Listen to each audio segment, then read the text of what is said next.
Hinduism और इस्लाम दो ऐसे धर्म जिन्हें लोग ज़मीन आसमान का फ़र्क समझते हैं। इनके बीच की सिमिलैरिटीज़ और उन रिचुअल के पीछे का साइंटिफिक रीज़न जानकर शायद आप हैरान हो जाओ। जय हिंद और एक बार फिर से स्वागत है आप सभी का मेरे चैनल पर। तो आइए बिना देरी किए शुरू करते हैं। तो पहले बात करते हैं हिंदुइज्म की।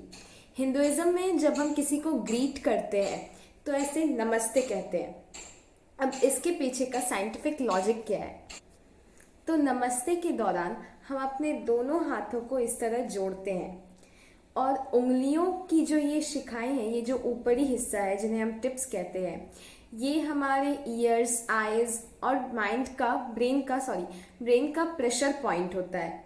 नमस्ते के दौरान हम इसे थोड़ा हल्का सा प्रेस करते हैं।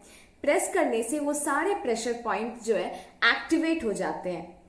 इससे हम जिन्हें भी नमस्ते कर रहे हो, फिर चाहे वो कोई इंसान हो या भगवान, उनकी जो है याद, उनकी छवि जो है ब्रेन में, माइंड में ज़्यादा दिन तक बनी रहती है। इसीलिए कहा जाता है कि जब भी हम पढ़ के उठते हैं तो पढ़ने के बाद किताब को ऐसे छूकर प्रणाम कर लेना चाहिए। इससे जो भी पढ़ा होता है वो याद ज़्यादा दिन तक रहता है। अब बात करते हैं मूर्ति पूजन और आरती के बारे में। आप सबको इतना तो पता होगा कि पूजा हेल्प्स इन डेवलपिंग कंसंट्रेशन। पूजा कंसंट्रेशन बढ़ाने में बहुत ही ज़्यादा हेल्प करती है। अब आपने हिंदू धर्म में मूर्तियाँ तो कई देखी होगी। वैसे एग्जाम्पल मैं लॉर्ड शिवा का लेना चाहूँगी कि गले में सर्प की माला, रुद्राक्ष, जटाओं से बहती हुई गंगा, सिर पर चंद्रमा विराजमान, एक हाथ में त्रिशूल तो दूसरे हाथ में डमरू। उनका इस तरह का लुक उन्हें सबसे अलग बनाता है। वहीं दुर्गा जी की बात की जाए तो उन्हें वीरता का प्रतीक माना जाता है। सरस्वती माँ की बात की जाए तो वो श्वेत वस्त्र को धारण किए सिंपल वे में रहती हैं और पूजा के दौरान इन चित्रों को कंटिन्यू देखते रहना माइंड में एक पॉजिटिव वाइब को डेवलप करता है। और हर पूजा के अंत में हम आरती करते हैं। तो आरती करते वक्त हमारे एक हाथ में ऐसे घंटी होती है और एक हाथ से हम थाल पकड़ते हैं और कुछ इस तरीके से हम आरती करते हैं। तो हमारे हाथ एक ही टाइम पर दो अलग अलग एक्टिविटीज़ को फॉलो कर रहे हैं। ये क्रिएटिविटी को जन्म देता है, इससे क्रिएटिविटी डेवलप होती है। अब आरती के अलावा इसके और भी एग्जाम्पल्स हैं, जैसे एक ही टाइम पर दोनों हाथों का इस्तेमाल करके लिखना, जगलिंग एंड ऑल। अब नेक्स्ट है सिंदूर। जो विवाहित स्त्रियां होती है वो सिंदूर क्यों लगाती है? तो सिंदूर लाइम, हल्दी और टर्मरिक का एक परफेक्ट मिक्सचर होता है जो कि मांग में लगाने से कंसंट्रेशन को डेवलप करता है, स्ट्रेस कम करता है और सेक्सुअल डिज़ायर को थोड़ा इंक्रीज करता है। और शायद यही रीज़न है कि जो वीडोज़ होती है, जो विधवाएं होती है, उन्हें सिंदूर लगाने की अनुमति नहीं होती। ओम चैंटिंग यानी ओम का उच्चारण करना, ये एक तरह का योगासन भी है। पूजा विधि के वक्त ओम का उच्चारण क्यों किया जाता है? दरअसल ओम 3 प्रकार की ध्वनियों से बना है, आ, उ और म, जिन्हें हम अगर सही से प्रोनाउंस करें तो ये एक टाइप की शांति और धैर्य की एक अलग ही एक इंस्टेंट सी फीलिंग मन में डेवलप करता है। रोज़मर्रा के डिप्रेशन और एंजाइटी इस एक ओम चैंटिंग से दूर हो सकते हैं। अब बात करते हैं तिलक की। माथे के इसी पोर्शन पर तिलक क्यों लगाया जाता है? दरअसल यहाँ पर काफ़ी सारी नसों की जॉइनिंग होती है और जब हम यहाँ पर डिफरेंट टाइप के मटेरियल्स यूज़ करते हैं, जैसे सिंदूर, चंदन, इन सब से ये एक्टिवेट होते रहते हैं और ये कंसंट्रेशन में बहुत ज़्यादा हेल्प करता है, बहुत ज़्यादा ये कंसंट्रेशन डेवलप करता है। अब बात कर लेते हैं इस्लाम धर्म की। इस्लाम धर्म में एक बहुत ही अच्छी चीज़ है जो मुझे बहुत पसंद है, सलाह। ये ब्लड सर्कुलेशन को काफ़ी इम्प्रूव करती है क्योंकि इसमें हमारी बॉडी डिफरेंट टाइप की पोजीशंस लेती है, तो ब्लड सर्कुलेशन बहुत अच्छा होता है इससे। फॉर एग्जाम्पल रुकू पोजीशन।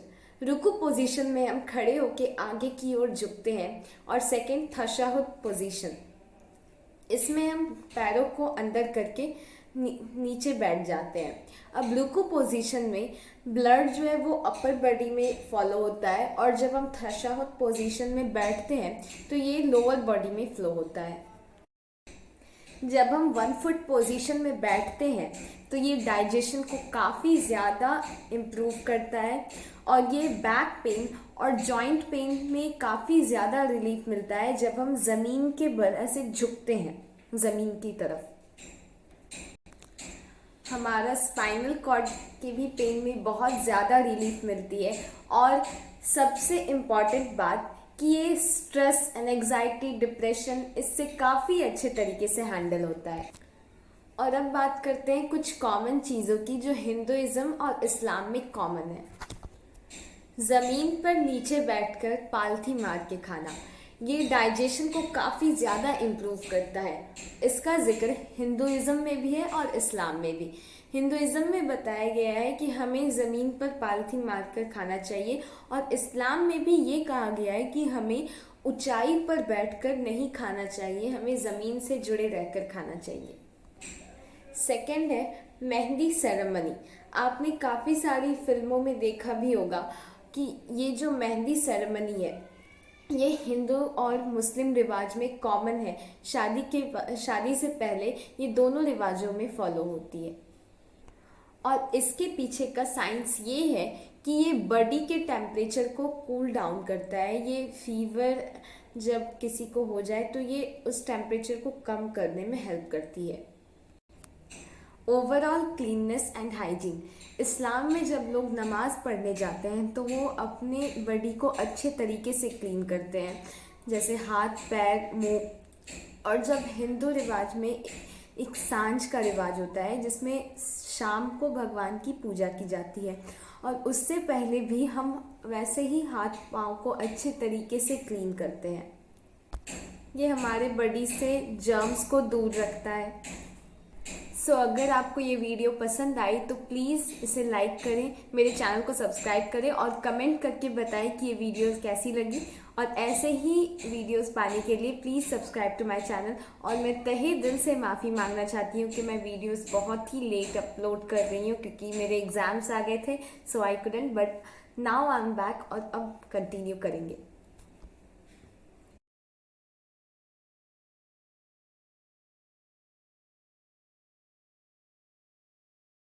वेट, एक मैसेज देना था। आपने देखा कि कितनी सारी चीज़ें इन दो धर्मों में मिलती है, मेल खाती है, लेकिन फिर भी हम बात बात पर नफरत की लाठी उठाने को तैयार हो जाते हैं। आपने सुना होगा ज्ञान बापी मस्जिद मामले के बारे में, जहां बातचीत से बात बन सकती है वहां बहस हो रही है, दंगे हो रहे हैं, लोगों को भड़काया जा रहा है और लोग बहकावे में आ रहे हैं। ये काफ़ी गलत है। मैं बस इतना कहना चाहती हूँ कि ना हिंदू बुरा है ना मुसलमान बुरा है, ना हिंदू बुरा है ना मुसलमान बुरा है, ना अल्लाह बुरा है ना भगवान बुरा है, ना गीता बुरी है ना कुरान बुरा है, बस नफरत फैलाने वाला हर वो इंसान बुरा है। इंसानियत से बड़ा कोई धर्म नहीं होता। क्या ये सिर्फ कहने के लिए है?